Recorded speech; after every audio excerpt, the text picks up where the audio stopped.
ಜಗದೀಶ್ ಶೆಟ್ಟರ್ ಸಾಹೇಬ್ರು ಭಾಳ ಸ್ಪೀಡ್ ಆಗಿದ್ದಾರೆ ಈಗ. ಕಾಂಗ್ರೆಸ್ ಓಲೈಕೆ ರಾಜಕಾರಣದಿಂದ ಈ ರೀತಿಯ ಬೆಳವಣಿಗೆಗಳು ಇರ್ತದೆ. ಪಾಕ್ ಪರ ಘೋಷಣೆ ಇರ್ಬೋದು, ಮತ್ತೆ ಏನು ಮೊನ್ನೆ ಬ್ಲಾಸ್ಟ್ ಆಯಿತು. ಈಗ ಲೀಸ್ಟ್ ಕೊಡ್ಲ, ಕಳೆದ 10 ವರ್ಷ ಎಲ್ಲೆಲ್ಲಿ ಬ್ಲಾಸ್ಟ್ ಆಗೈತೆ, ಆಲ್ ಓವರ್ ಇಂಡಿಯಾ ಎಲ್ಲೆಲ್ಲಿ ಬ್ಲಾಸ್ಟ್ ಆಗೈತೆ ಕೊಡ್ಲ, ಈಗ 5 ಪಟ್ಟಿ ಎತ್ತು ಕೊಡ್ತೀನಿ ಬೇಕಾದ್ರೆ. ಯಾಕೆ ಯಡಿಯೂರಪ್ಪ ಸಾಹೇಬ್ರ ಕಾಲದಾಗ ಆಗಲಿಲ್ಲ, ಜಗದೀಶ್ ಶೆಟ್ಟರ್ ಕಾಲದಲ್ಲಿ ಆಗಿಲ್ಲ, ಬೊಮ್ಮಾಯಿ ಕಾಲದಾಗ ಆಗಿಲ್ಲ, ಜಗದೀಶ್ ಶೆಟ್ಟರ್ ಕಾಲದಲ್ಲಿ ಆಗಿದೆ, ಯಡಿಯೂರಪ್ಪ ಸಾಹೇಬ್ರ ಕಾಲದಲ್ಲಿ ಆಗಿದೆ, ಬೊಮ್ಮಾಯಿ ಸಾಹೇಬ್ರ ಕಾಲದಲ್ಲಿ ಆಗಿದೆ. ಚಿನ್ನಸ್ವಾಮಿ ಸ್ಟೇಡಿಯಂ ಹಾಕ್ಸ್ ಬಾಂಬ್ ಬ್ಲಾಸ್ಟ್ ಆಗಲಿಲ್ವಾ? ಮತ್ತು ಇದು ಹೆಂಗೆ ಮಾಡೋದು ಅವಾಗೇನು ಮತ್ತೇನು ಬಿ ಜೆ ಪಿ ನೈತಿಕತೆ ಇರಲಿಲ್ವ ಅವಾಗ? ನೋಡ್ರಿ, ಈ ಆ್ಯಕ್ಟಿವಿಟೀಸಿಗೆ immaterial of any political party ಯಾವ ಪ್ರೋತ್ಸಾಹ ಕೊಡೋದಿಲ್ಲ. ಈ ಥರ ಆ್ಯಕ್ಟಿವಿಟೀಸಿಗೆ I am sure that any Indian will never do any such things. ಪೊಲಿಟಿಕಲಿಗೆ ಹೇಳ್ಬೋದು, ಬಟ್ ಅದನ್ನೇ ಹೇಳ್ಕಂತ ಕೂತ್ಕೊಂಡ್ರೆ ಬೇರೆ ಓಕೆ ಒನ್ಸ್ ಯು ಬಟ್ ಅದನ್ನೇ ಹೇಳ್ಕಂತ ಕೂತ್ರೆ ಏನು ಬೇರೆನಿದೆ? ಅದೇ ಹೇಳ್ನಲ್ಲ, ಈಗ ಪಾಕಿಸ್ತಾನು, ಟೆರ್ರರಿಸ್ಟು, ಅಫ್ಘಾನಿಸ್ತಾನು, ತಾಲಿಬಾನು ಈ ವರ್ಡ್ಗಳು ಬಿಟ್ಟರೆ ಯಾವ ಡೆವಲಪ್ಮೆಂಟ್ ಇರೋದಿಲ್ಲ. ಡೆವಲಪ್ಮೆಂಟ್ ವಿಷಯದಲ್ಲಿ ಇರೋದೇ ಇಲ್ಲ. ಈಗ ನೋಡಿರಿ, ಎಲೆಕ್ಷನ್ ಪೂರ ಇದ್ರ ಮೇಲೆ ಹೋಗ್ತದೆ ಅಂತ ಹೇಳ್ತಾ ಇದ್ದೀನಿ, ಮೊದಲಿಂದ 3 ತಿಂಗಳಿಂದ ಹೇಳ್ತಿದ್ದೇನೆ. ಈಗ ಹಿಂಗೆ ಇದೆ, ಈಗ ಅಲ್ಲಿಗೆ ಬಂತಲ್ಲ ಸೆಟ್. ಅಲ್ಲ ನೀವು ಅಲ್ರಿ, ಈ ನರೇಷನ್ ಅಂತೂ ಹಂಗೆ ಇರುತ್ತೆ, ಏನಾಗತ್ತೆ ನಾನು ಅದ್ರ ಬಗ್ಗೆ ಹೇಳ್ತಿಲ್ಲ, ನರೇಷನ್ ಬಗ್ಗೆ ಮಾತನಾಡ್ತಿರೋದು. I am not talking about any incident. I repeat, I am not talking about any incident. Don't misquote me, ತಪ್ಪಾಗತ್ತೆ ಬೇಡ. ಈ ಥರ ನರೇಷನ್ 3 ತಿಂಗಳ ಮುಂಚೆನೇ ಹೇಳ್ತಿದ್ದೆ.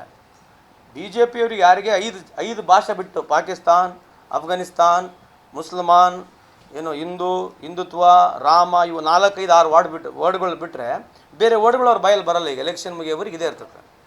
ನೀವು ಕೇಳಿ ನೋಡ್ರಿ ಬೇಕಾದ್ರೆ. ಈಗ ನಾವು ಕೇಳಿರ್ತಕ್ಕಂಥ ಪ್ರಶ್ನೆ ಚರ್ಚೆ ಮಾಡಬೇಕಾ ಬೇಡ? ನಾವು ಇದು ಯುವಜನತೆ ಗುರುತಾಗಬೇಕಲ್ಲ, ಯುವಜನತೆ ಗುರುತಾಗಬೇಕಲ್ಲ.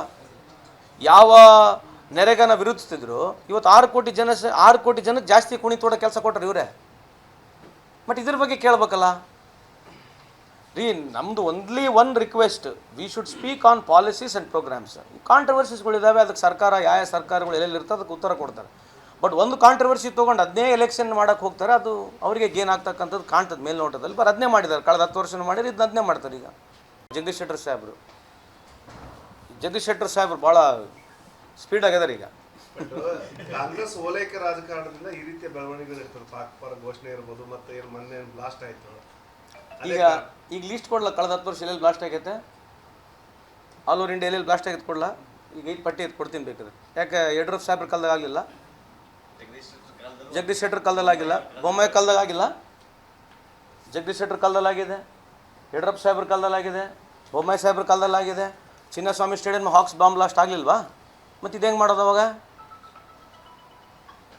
ಅವಾಗೇನು ಮತ್ತೇನು ಬಿ ಜೆ ಪಿ ನೈತಿಕತೆ ಇರಲಿಲ್ವ ಅವಾಗ? ನೋಡ್ರಿ, ಈ ಆ್ಯಕ್ಟಿವಿಟೀಸಿಗೆ immaterial of any political party ಯಾವ ಪ್ರೋತ್ಸಾಹ ಕೊಡೋದಿಲ್ಲ. ಈ ಥರ ಆ್ಯಕ್ಟಿವಿಟೀಸಿಗೆ I am sure that any Indian will never do any such things. ಪೊಲಿಟಿಕಲಿಗೆ ಹೇಳ್ಬೋದು, ಬಟ್ ಅದನ್ನೇ ಹೇಳ್ಕಂತ ಕೂತ್ಕೊಂಡ್ರೆ ಬೇರೆ ಓಕೆ ಒನ್ಸ್ ಯು ಬಟ್ ಅದನ್ನೇ ಹೇಳ್ಕಂತ ಕೂತ್ರೆ ಏನು ಬೇರೆನಿದೆ? ಅದೇ ಹೇಳ್ನಲ್ಲ, ಈಗ ಪಾಕಿಸ್ತಾನು, ಟೆರ್ರರಿಸ್ಟು, ಅಫ್ಘಾನಿಸ್ತಾನು, ತಾಲಿಬಾನು ಈ ವರ್ಡ್ಗಳು ಬಿಟ್ಟರೆ ಯಾವ ಡೆವಲಪ್ಮೆಂಟ್ ಇರೋದಿಲ್ಲ. ಡೆವಲಪ್ಮೆಂಟ್ ವಿಷಯದಲ್ಲಿ ಇರೋದೇ ಇಲ್ಲ. ಈಗ ನೋಡಿರಿ, ಎಲೆಕ್ಷನ್ ಪೂರ ಇದ್ರ ಮೇಲೆ ಹೋಗ್ತದೆ ಅಂತ ಹೇಳ್ತಾ ಇದ್ದೀನಿ, ಮೊದಲಿಂದ 3 ತಿಂಗಳಿಂದ ಹೇಳ್ತಿದ್ದೇನೆ. ಈಗ ಹಿಂಗೆ ಇದೆ, ಈಗ ಅಲ್ಲಿಗೆ ಬಂತಲ್ಲ ಸೆಟ್. ಅಲ್ಲ ನೀವು ಅಲ್ರಿ, ಈ ನರೇಷನ್ ಅಂತೂ ಹಂಗೆ ಇರುತ್ತೆ, ಏನಾಗತ್ತೆ ನಾನು ಅದ್ರ ಬಗ್ಗೆ ಹೇಳ್ತಿಲ್ಲ, ನರೇಷನ್ ಬಗ್ಗೆ ಮಾತನಾಡ್ತಿರೋದು. I am not talking about any incident. I repeat, I am not talking about any incident. Don't misquote me, ತಪ್ಪಾಗತ್ತೆ ಬೇಡ. ಈ ಥರ ನರೇಷನ್ 3 ತಿಂಗಳ ಮುಂಚೆನೇ ಹೇಳ್ತಿದ್ದೆ. ಬಿ ಜೆ ಪಿಯವ್ರಿಗೆ ಯಾರಿಗೆ 5 ಭಾಷೆ ಬಿಟ್ಟು, ಪಾಕಿಸ್ತಾನ್, ಅಫ್ಘಾನಿಸ್ತಾನ್, ಮುಸಲ್ಮಾನ್, ಏನು ಹಿಂದೂ, ಹಿಂದುತ್ವ, ರಾಮ, ಇವು 4-5-6 ವರ್ಡ್ಗಳು ಬಿಟ್ಟರೆ ಬೇರೆ ವರ್ಡ್ಗಳು ಅವ್ರ ಬಾಯಲ್ಲಿ ಬರಲ್ಲ. ಈಗ ಎಲೆಕ್ಷನ್ ಮುಗಿಯೋವರೆಗೆ ಇದೇ ಇರ್ತದೆ. ನೀವು ಕೇಳಿ ನೋಡ್ರಿ ಬೇಕಾದ್ರೆ. ಈಗ ನಾವು ಕೇಳಿರ್ತಕ್ಕಂಥ ಪ್ರಶ್ನೆ ಚರ್ಚೆ ಮಾಡಬೇಕಾ ಬೇಡ? ನಾವು ಇದು ಯುವಜನತೆ ಗುರುತಾಗಬೇಕಲ್ಲ, ಯುವಜನತೆ ಗುರುತಾಗಬೇಕಲ್ಲ. ಯಾವ ನೆರೆಗನ ವಿರೋಧಿಸ್ತಿದ್ರು, ಇವತ್ತು 6 ಕೋಟಿ ಜನಕ್ಕೆ ಜಾಸ್ತಿ ಕುಣಿತೋಡ ಕೆಲಸ ಕೊಟ್ಟರು ಇವರೇ. ಬಟ್ ಇದ್ರ ಬಗ್ಗೆ ಕೇಳಬೇಕಲ್ಲ ರೀ. ನಮ್ಮದು only one request, we should speak on policies and programmes. ಕಾಂಟ್ರವರ್ಸೀಸ್ಗಳಿದ್ದಾವೆ, ಅದಕ್ಕೆ ಸರ್ಕಾರ ಯಾವ ಸರ್ಕಾರಗಳು ಎಲ್ಲೆಲ್ಲಿ ಇರ್ತದೆ ಅದಕ್ಕೆ ಉತ್ತರ ಕೊಡ್ತಾರೆ. ಬಟ್ ಒಂದು ಕಾಂಟ್ರವರ್ಸಿ ತೊಗೊಂಡು ಅದನ್ನೇ ಎಲೆಕ್ಷನ್ ಮಾಡೋಕ್ಕೆ ಹೋಗ್ತಾರೆ, ಅದು ಅವರಿಗೆ ಗೇನ್ ಆಗ್ತಕ್ಕಂಥದ್ದು ಕಾಣ್ತದೆ ಮೇಲ್ನೋಟದಲ್ಲಿ. ಬಟ್ ಅದನ್ನೇ ಮಾಡಿದ್ದಾರೆ, ಕಳೆದ 10 ವರ್ಷ ಮಾಡಿದ್ರೆ ಇದನ್ನ ಅದನ್ನೇ ಮಾಡ್ತಾರೆ. ಈಗ ಅನುಕ್ಷಣದ ಸುದ್ದಿಗಳಿಗಾಗಿ ವಿಸ್ತಾರ ನ್ಯೂಸ್ ಯೂಟ್ಯೂಬ್ ಚಾನೆಲ್ ಸಬ್ಸ್ಕ್ರೈಬ್ ಮಾಡಿ. ಹೊಸ ಸುದ್ದಿಗಳ ನೋಟಿಫಿಕೇಶನ್ಗಾಗಿ ಬೆಲ್ ಐಕಾನ್ ಕ್ಲಿಕ್ ಮಾಡಿ. ಲೇಟೆಸ್ಟ್ ಅಪ್ಡೇಟ್ಸ್ಗಾಗಿ www.vistaranews.com ವೆಬ್ಸೈಟ್ಗೆ ವಿಸಿಟ್ ಮಾಡಿ. ಅಂಗೈಯಲ್ಲೇ ಜಗತ್ತಿನ ಸುದ್ದಿ ತಿಳಿಯಲು ವಿಸ್ತಾರ ನ್ಯೂಸ್ ಕನ್ನಡ ಆಪ್ ಡೌನ್ಲೋಡ್ ಮಾಡಿ.